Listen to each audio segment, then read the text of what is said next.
For today's video nga po pala ay hindi Shih Tzu puppy ang makikita nyo, kundi itong mga cute na Chow Chow puppies. May Chow Chow po kami at ngayon nga po ay manganganak na siya. Manganganak na si Chowsy. Ba't na parang nadighal siya? Oh. Okay, buti. Nahihilab ang tiyan.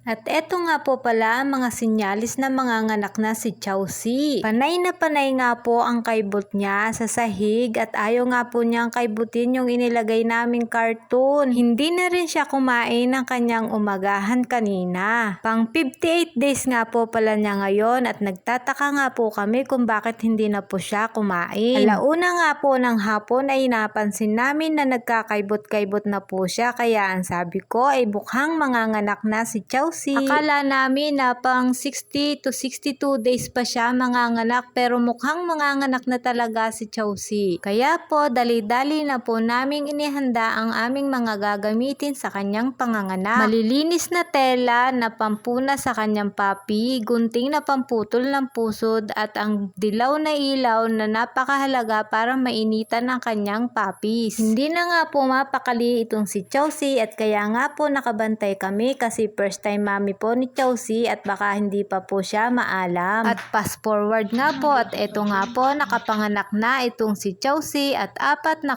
cute na puppies ang kanyang naging anak. Hindi na nga po pala ako nakapag-video kasi mabilisan na nga po ang nangyari. First time mami po ni Chowsy pero hindi po siya nahirapan sa panganganak. Ang pagitan ng paglabas ng puppies ni Chowsy ay every 20 to 30 minutes, kaya sobrang bilis na tapos ng kanyang panganganak. Kahit yung kanyang paglilabor ay hindi pa umabot ng 2 oras, kaya hindi talaga nahirapan si Chowsy. At eto ang mga puppies ni Chowsy, 1 male and 3 female.